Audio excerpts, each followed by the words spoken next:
now to this year's Clockscars, what some say are the most prestigious award show in all of digital marketing. You know, at least the people here in this room. On to the Clockscars.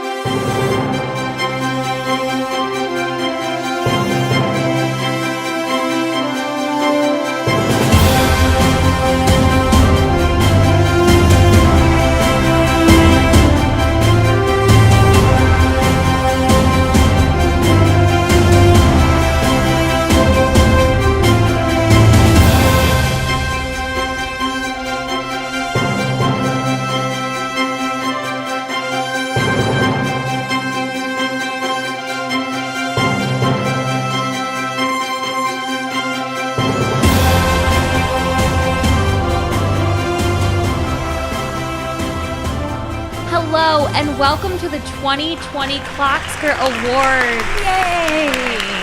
Through the magic of editing, Jessica Budd has disappeared from view, but she is here in voice. I have appeared. Everyone else has changed their clothes, and I hear that Mark's beard looks just a little bit worse than it did before. So this is our end of the year award show. We are going to honor some special moments from the show, some special people in our Marketing O'Clock community. Anything else? Yeah, some people have said these are the most prestigious awards in all of digital marketing. Yeah, I've heard that too. We put about 30 minutes of prep work into this, and we're going to give it a go. That was generous. 32. More generous. So please welcome to the stage, but not on camera.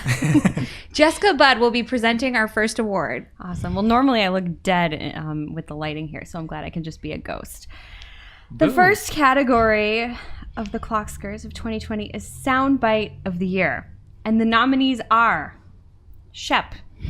Oh no. Oh no. The second nominee is Shep. Mummy Sound. Scientists were able to mimic Nessie Amun's voice by recreating his mouth and vocal cords with a 3D printer. It allowed them to produce a single sound. That wasn't really a mummy sound. Okay, who's the winner? Oh, this is a huge responsibility. I mean, we need to contribute to the scientific community. It's important. So, Mummy Sound for the win. I accept this award on the mummy's behalf. We'll send them a message. For Song of the Year, this first one you may have forgotten because it's something that you used to know. Goat Ye cover by Greg. No, YouTube didn't have to stoop so low. Post video content and then go add those ads. I guess I don't need that, no. Now you're just adless videos that I used to know. Shep. Oh, Shep by Satchel. Shep. Oh, Shep. I heard you're pregnant. Congratulations to you. Please don't play the full song. And last, but certainly not least, Marketing O'Clock's favorite artist, Dakiti by Bad Bunny.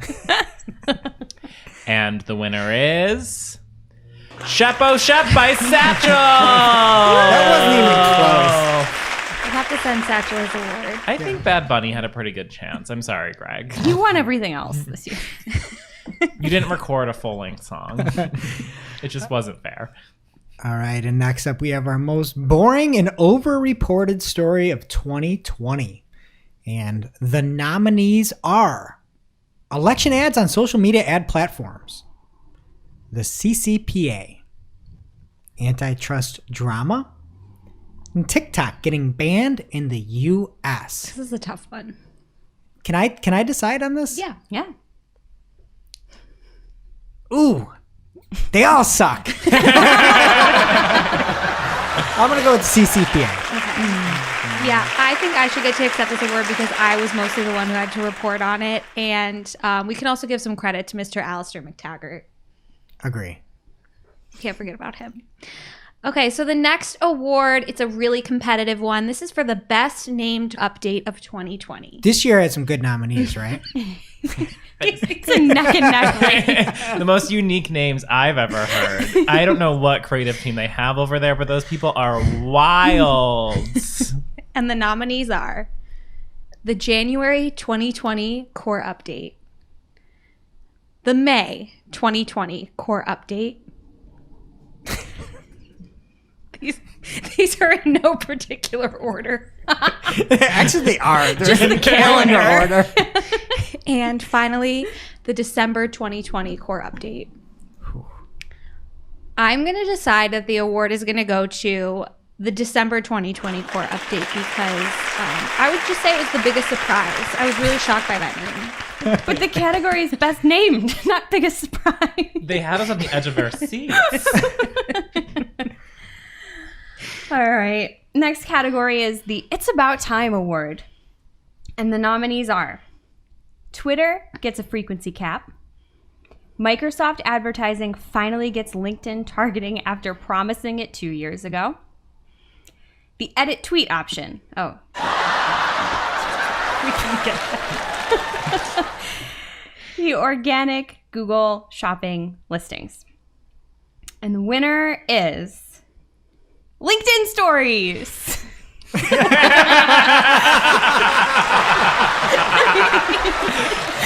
I thought you were picking the LinkedIn one. I was going to be really mad. That's what should great. really win because it's actually what we've all been waiting for. Yeah. But sorry. Business memes forever. WTH 2020 edition.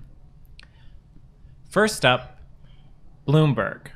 Strategies for showing your boss that you're keeping busy. While working from home. That was what it was about. That was an egregious article with egregious cartoons, if you remember. That was awful. I know. Unfortunately, my boss can see me through this plexiglass screen, so he knows exactly what I'm doing right now. Not keeping busy. A high school student created a fake 2020 candidate. Twitter verified it. Nobody else can get verified. Just like Greg. Invisible censorship. TikTok told moderators to suppress posts by ugly people and the poor to attract new users.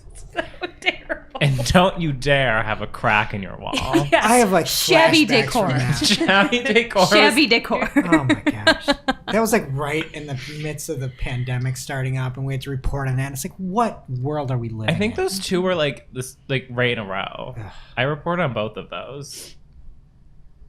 A time to be alive. Man creates traffic jams by carrying 99 phones and hilarious Google Maps Okay. hack. Nobody thought that was funny but me, but I just loved it. And don't forget the wagon was for babies. Yeah. It was so small. This is the second time today that she's erupted in laughter over this Go story. back. Everyone needs to watch this clip again. It's amazing. It was art. It was an artist. Okay. This really takes street art to a new level. Last up in this wonderful, confusing roundup, beware of Zoom bombing. Screen sharing filth to video calls. Ooh. That's why we all have to have a password now every time we get into a Zoom call or wait to be admitted by the host. So thanks a lot. Thanks a lot, Tubin. Okay, who's the winner? Ooh, there's a lot of bad in 2020. Most of it's not even on this list. Personally, my vote is for the Bloomberg article. I think that was just really ridiculous. It was when everyone was working from home for the first time, and it was about pretending you were working when you weren't. That article should win it, but the contents of a well-written article, the TikTok article, was actually WTH worthy. And I think that was amazing reporting, and that's the one that stuck with me the most. I'm always like, don't delete me, there's a crack in my wall. Okay, that's 2 votes for TikTok, and that's enough to win. Congratulations, TikTok. I'm not sure what you won. Your suppression of ugly people and the poor has won you a Clockscar.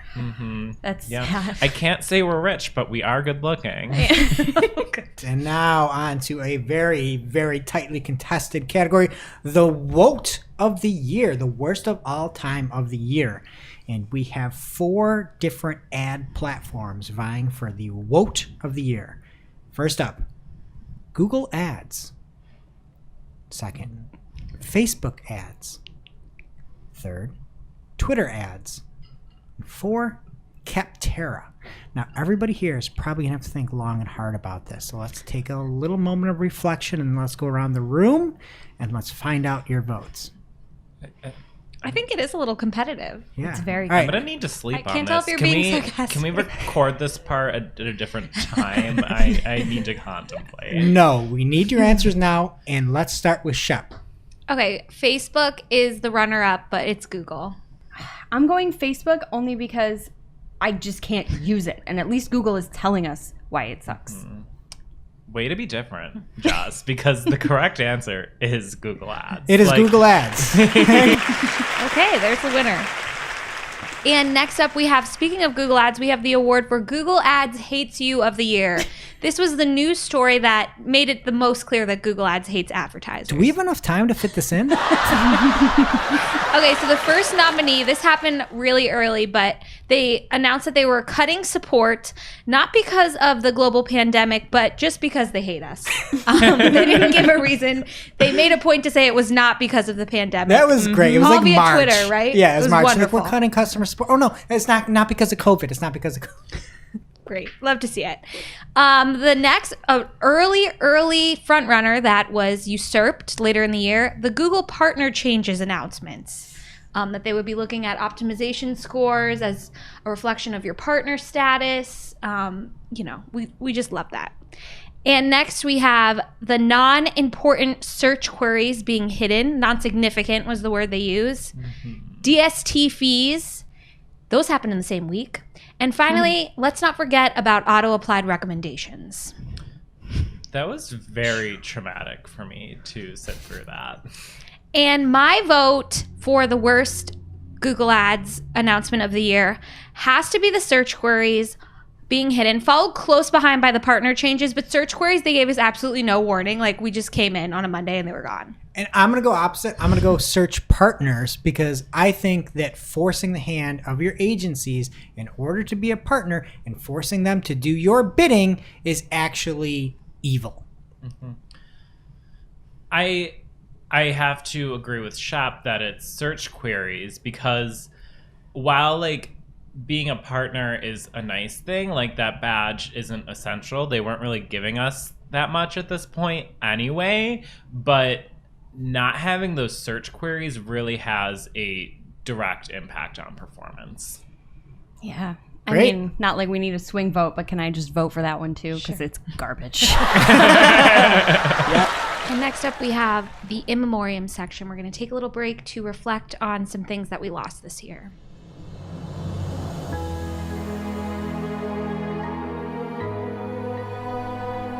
Search terms. Message extensions. Full day YouTube Masthead ads.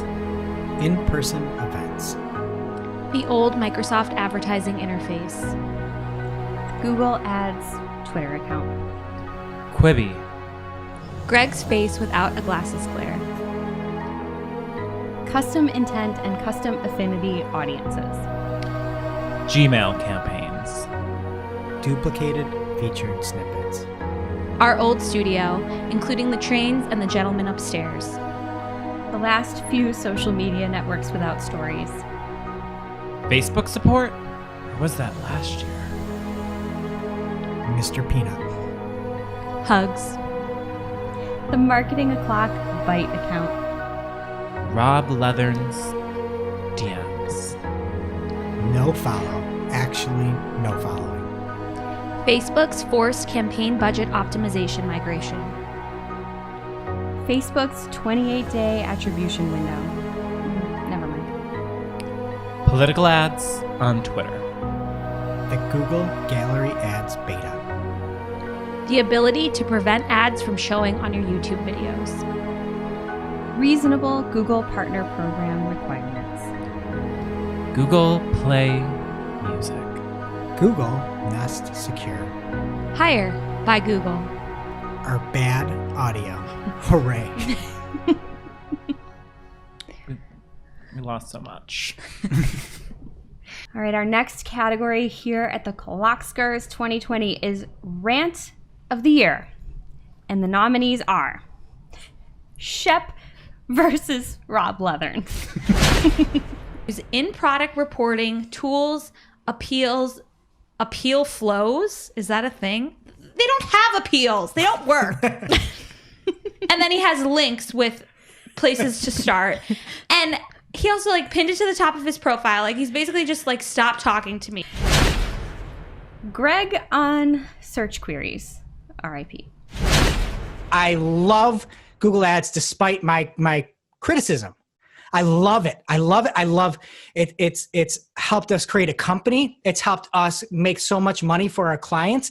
It's my favorite platform. I love Google Ads, and I love it more than these idiots that are out there. And this is a short-term way to make money, but you are long-term.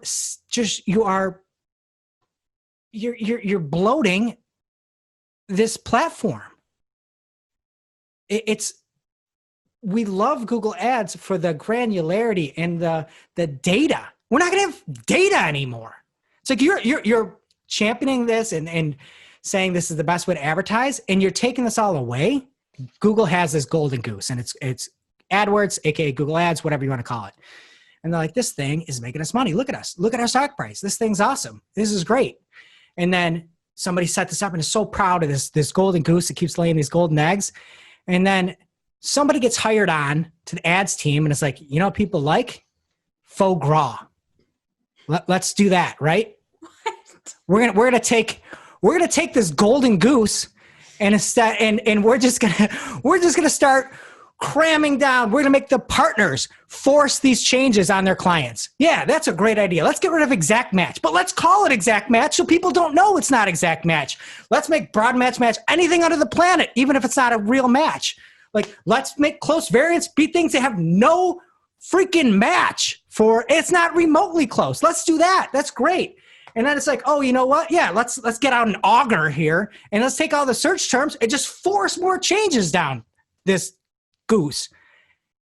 And yeah, you're going to have a piece of golden liver and your duck's going to be dead in 100 days. You're not going to make it 12 years like the average lifespan of a duck. And I hope Apple comes out, and I hope they care about customers, and I hope they put Google out of business. Greg versus YouTube ads, which we have listed in here as a non-rant. It's because halfway through the rant, I'm like, I'm not ranting. And you guys are like, yes, you are. And then all of a sudden, somebody's on your page watching your video on YouTube, and your competitor ad shows up in the middle of it. That is a problem. Mm-hmm. And it's sad to say, but this is what Google's doing. They have OKRs of squeezing every dime out of everything they can do at the cost of product. And they've decided that's the case, and that's what they're going to do. So should you use YouTube as your main video platform? No. Greg Kramer over here, you should buy some sort of other video hosting platforms because nobody's used YouTube anymore. It doesn't make sense. YouTube made a lot of sense when you could cut off the end cards and you could cut off the branding and make it transparent at least. And they took that away. And now that you're like, yeah, all this hosted video you've got, everything that you're using, you're going to run ads in there and you have no control. And then you have a channel and you only have 7,000 subscribers. And we're just going to run ads on all your content and not pay you. It's criminal. Hashtag criminal. Waiting for that word. Somebody over people, and we don't care about anybody anymore. You're just numbers to us, and we're going to see exactly how much we can get out of you. And you're a number, and we're going to maximize everything. And it's sad. But this is very true to form. It is quite on brand. And it's one of the reasons why I think we're so anti-Google on everything is they don't have your best interests in mind.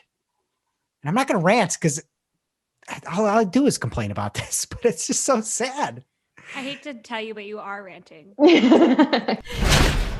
And the final nominee is Greg versus, well, everyone, the world versus Google Partners Chages. Call extensions on off-hour campaigns is a recommendation in an account we have. That is not good. I can't do this and sleep at night. I can't do this to my clients by implementing these recommendations. And the fact that they're saying to their partners that you need to implement our recommendations up to a certain level in order to be a partner is shameful. It is shameful. It is criminal. It is, I don't even have words. This is so, it's insane. It is insane that you're going to tell people to do these things, not based off of performance for your client. You're not going to go pull clients and say, hey, how are these partners doing? You're not going to look at, the overall conversion numbers are doing good. You're going to tell me I have to put call extensions in on my off hours accounts? It's criminal. Personally, I think that since we didn't give the Partners Changes the other award, we should give it this one. That's my vote. I was really agreeing with you on this. My opinion is really I've never seen Greg so fired up and passionate about something. And I think it spanned 3 episodes. I do not think it was contained to one episode. And there was just so much to unpack to that rant. And it really could feel the pain that Greg was feeling. It was inspirational. I think if we were to make a movie about the Google Partners Changes, that Meryl Streep would play Greg. Yes. Wow. That's the highest honor. Okay. It is. Well, that's enough votes, right? Yeah. Okay. I mean, I wore my Google Partners hoodie the other day and was ashamed, and it's Greg's fault. Unanimous vote. The one thing I will say is every time we've had one of these big problems, we've tried to do something to combat it. We made client.partners where if you don't want partners, at least you can go get a badge. And we put out a petition, not that it helped, to try to stop the search queries. So we're trying, people. We're trying our best. Clip of the year. Greg's bee. Ouch. And so then I'm in a huff and I got these tree parts and I'm trying to pull this one root out and I'm yanking on this thing. And all of a sudden I feel pain everywhere. I got hit by a lightning bolt.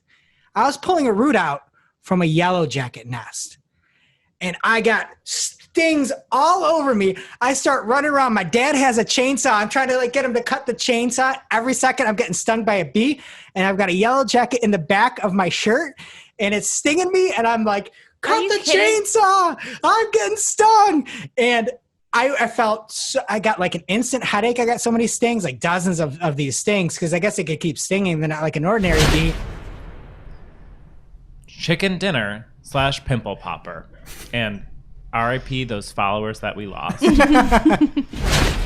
you have Hulu, Dr. Pimple Popper is a great show. Oh no. That's the one from YouTube, right? She's an Instagram queen. It's Dr. Sandra Lee. She's out here changing lives every day. And it's just so relaxing to forget about your own problems for a few minutes and watch her remove someone's lipoma. And it literally looks like, a full chicken dinner. It's such a good show. You guys should, come on, you would like it. No, you can't call somebody's pimple a full chicken dinner. Google search customized headers based on query. We're going to call this one, Oh Dear Lord, because Barry... This is a good nominee for SEOs Can't Have Nice Things, but it was also 100%. The whole world. This is a nominee for a Clockscar as well, because what happens is the header of Google changes when you would put in something like ideas. So you could say, I want to see flower ideas, and it would pull up a huge image of flowers. So Jess, why don't you all click through there and look at it live? Because the first thing Barry tried to do was break it. And he went through, and if you've got kids, there's going to be nothing inappropriate. It's going to be inappropriate because Barry went through and put in intercourse ideas to see what would show up. And he's like, well, this looks like a doll. And the funny thing is, his face is just like up at the top. His little Google icon kind of like peering down. And he's kind of like looking at these photos. And then he put in a couple of other terms. And then he went, if you scroll down a little bit more, he went to the most ridiculous Google header ever. This should be like everybody's background through. And he searched for penis ideas. It's just a body part. But he searched for penis ideas. And then there's a huge, amazingly hysterical photo that is not, there's no nudity, but somebody that seems to be trying to measure something in a nice button. Greg's haunted Halloween decor that fell off the wall when he pointed. What about you, Greg? What's going on over there? Well, I've got a little bit of spook behind me. I've got an eyeball. Whoa, look at that! Are you kidding? Can you believe that just happened? Did you do that on purpose? No, it just that fell was down right there. The way.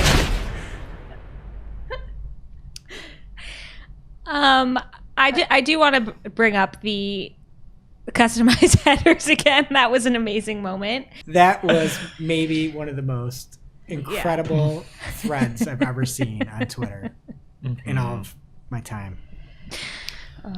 I don't know. I mean, I've never witnessed magic, and I got to on this show when Greg pointed at his wall and his Halloween decoration fell down, and it was underappreciated in the moment, so I'm giving it a hard vote right now. Mm-hmm. And I just think there's a few things to discuss before I cast my vote. And we learned a lot about Shep in the chicken dinner / pimple popper clip where she really has no limits and a very hard stomach. But I have to be fair, where there is one thing in particular that made it difficult for me to breathe, and that was the Google search customized headers based on query. All right. Winner. Congratulations, Barry.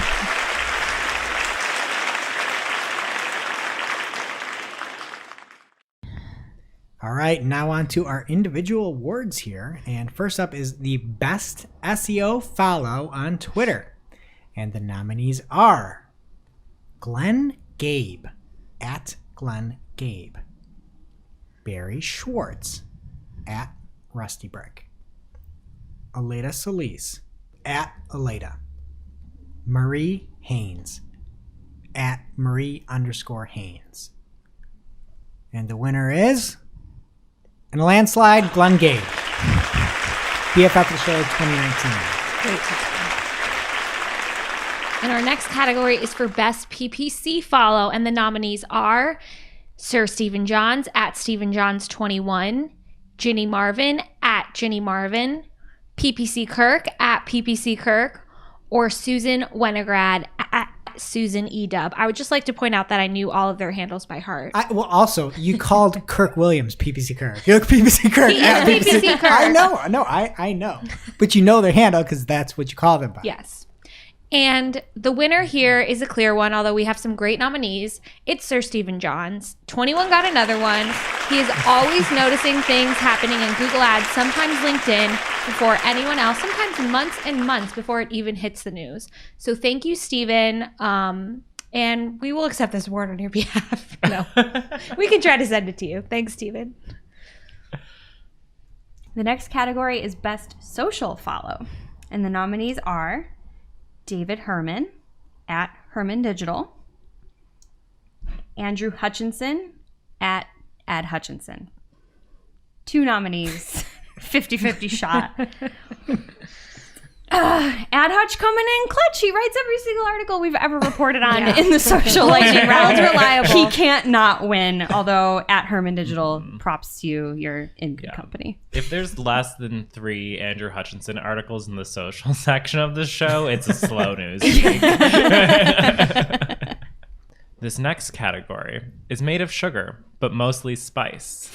Keep on listening to who we thought was the most nice, but not nice and like being kind, like, as in the best. It's the take of the year. Our first nominee, Janine Monaco, at Janine SEM. Corey Henke at Corey Henke says, first question of the session, Q1.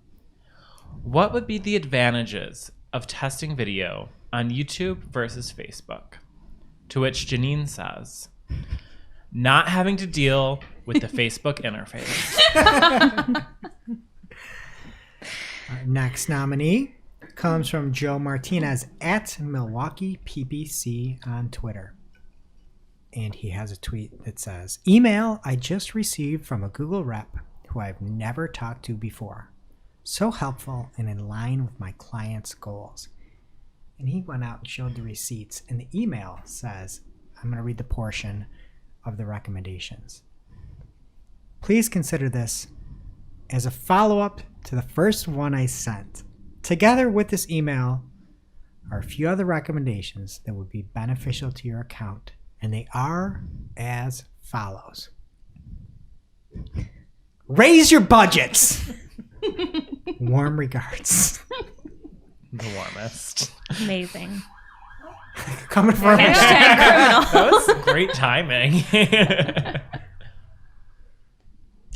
And next up from John Kagan at John Kagan on Twitter. He also heard from a Google Ads rep who said, hello, John. I have recommendations to improve your account. But first, please tell me what is your business service is. People, this is what the email actually said.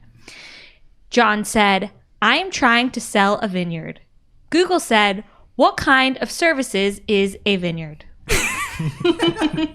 Whenever anybody says vineyard again, that's all I'm going to say in response. What kind of services is a vineyard? Oh, our next nominee is James Svoboda at Realicity on Twitter. And he says, new keyword recommendation in a pest control account today. It's good to know that 2020 hasn't affected account recommendations, still as valuable as always. And his recommendation is exact match, computer mouse. Wait, why are we laughing? Rounding out this stellar lineup is James Webster at PPC_Webster. He won Take of the Year last year, too. He has a lot at stake. He could be our second back-to-back winner.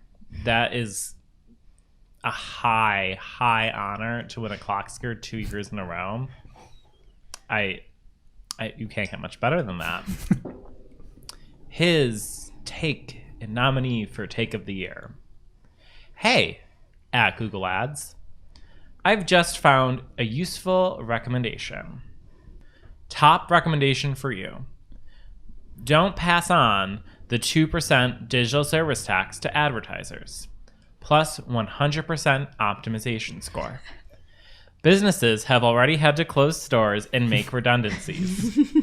Recommended because Google made $134.8 billion in ad revenue in 2019. I like this take because he put a lot of effort into it. Yeah, this is really good Photoshop work. This also needs to be on a shirt. Yeah. But I think the winner, it made it on a shirt. It's got to be Joe Martinez. Raise your budgets. Warm regards. I'll raise my hand for raising your budgets. And next we have a really competitive category. There has been a lot of talk about this one over the past few months. It is for Greg of the Year. I am so excited. We know you are. A fight could break out at any moment. Greg has been not losing sleep over whether or not he's going to win. Fight? The other Gregs aren't here. They're all in the room. Can't see them like you can't see me. And the other Gregs are Greg Sterling, PPC Greg, at Greg PPC. We can't forget about him. And Greg Finn somehow made the list. This was a unanimous vote. The winner is PPC Greg. Even Greg didn't vote for himself. He was one of our I'm on the show. new listeners of 2020, and he finds a lot of good tips. He makes a lot of hot takes, and we're just so glad you're listening, PPC Greg. Yeah. I'm already planning for 2021 though, so watch out, PPC Greg.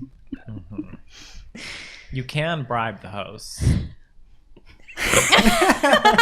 All right, good to know for 2021. All right, and now on to the BFF of the show. And we have the nominees: Glenn Gabe, Andrea Cruz, Deborah Masteller, and PPC Greg. 2020 Greg of the Year. Freshly crowned. This is a tight one. It is. And Glenn Gabe has held this title, and he's served it with pride for the past year, we should He's say. put up with our shenanigans. All right. And this year's BFF of the show 2020. Folks, we've got a new BFF. I mean, you're still BFF forever, but 2020 BFF of the show, Andrea Cruz, mainly because she came on and hopped on 2 of our Marketing a Talk episodes when they weren't even really formulated that well. They actually they were fantastic, but they were sort of like just a thought at the time, and she came on both of those and has been so supportive through the years for us. We really appreciate it. But this was a really well-rounded category, and we would like to thank all of our BFFs. Except We're all Greg. friends. Wow. If that is his real name. Shots fired. I hope we didn't lose a friend there. Oh, I didn't realize this was the end. Don't cry. I'm not gonna cry. That concludes the 2020 Clockscars. Thank you, everyone, for listening and supporting the show this year. It's been real. It's been fun. It's been real fun. Yeah. Can't believe you listened through our bad audio and all the crazy pandemic stories, even when you weren't driving in your car. Yes, and we actually have awards coming out too, so you'll get some DMs. It may be a little bit slow, but there's awards coming your way, actual physical awards, so enjoy. I know, it's just really a shame we couldn't have all of the red carpet celebrities we usually have. Right. But next year, once we have events again, I'm sure that we'll have lots of celebrities in attendance at the Clockscars. Also, last minute category, best new co-host, Mark. Oh, yeah, welcome. Yeah, you're one of the good things in 2020. Thanks for not letting the year be a total loss. I've never been more touched. Thank you, guys. We don't have an award for you. And we will see you next year. Like what you saw? Of course you did. If you're looking for more, Marketing and Clock releases new episodes every Friday with the digital marketing news of the week. You can subscribe wherever you consume your podcasts, or click to watch the full episode, the next news story, or read all the articles from the show.